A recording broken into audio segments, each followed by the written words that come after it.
Hi అండి, welcome back to my channel అండి, కీర్తి Sam vlogs. అందరు ఎలా ఉన్నారండి? నేనైతే బాగున్నాను.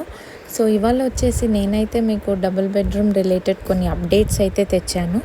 సో వీడియోలో వెళ్ళక ముందండి, మీరు నా ఛానల్ని ఫస్ట్ టైం చూసినట్టయితే ప్లీజ్ అండి నా ఛానల్ని సబ్స్క్రైబ్ చేసుకోండి. అండ్ మీకు ఈ వీడియో అనేది నచ్చితే ఒక లైక్ అనేది కూడా చేయండి. సో పదండి ఇంకా మనం వీడియోలోకి వెళ్ళిపోదాము.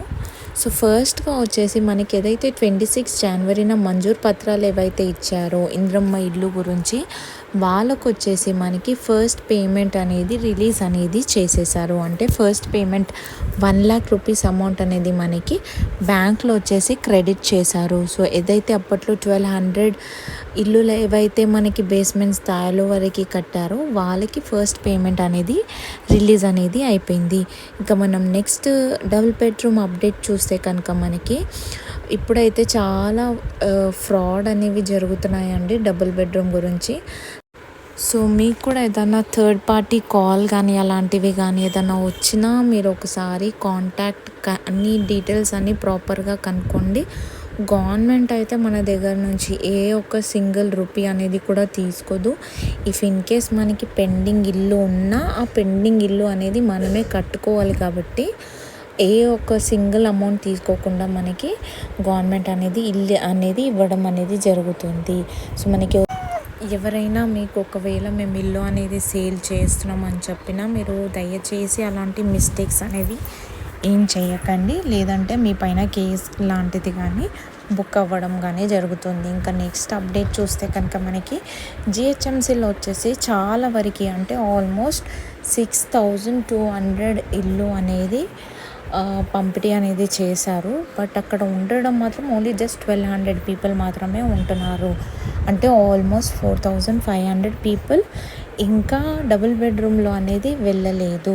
సో గవర్నమెంట్ అనేది ఇప్పుడు ఏం చేసిందంటే వాళ్ళకి ఆల్రెడీ 2 times నోటీస్ అనేది పంపారు.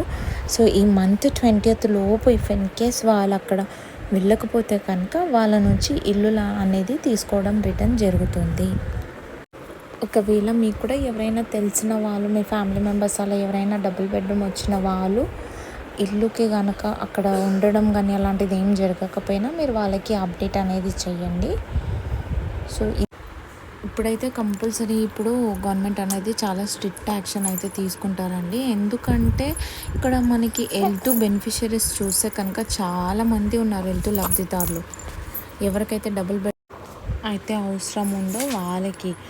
సో ఇంకా మనమైతే వరి అవ్వాల్సిన అవసరం అయితే లేదండి. ఇప్పుడు ఓన్లీ ఎవరైతే అర్హులు ఉన్నారో వాళ్ళకి మాత్రమే ఇవ్వడం అనేది జరుగుతుంది. సో ఎవరు కూడా వరి అవ్వద్దు.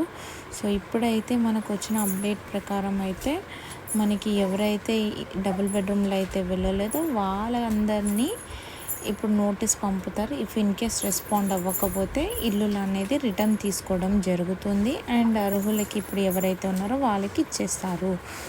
సో ఐ హోప్ మీకు ఈ వీడియో నచ్చింది అనుకుంటున్నానండి. Thank you so much.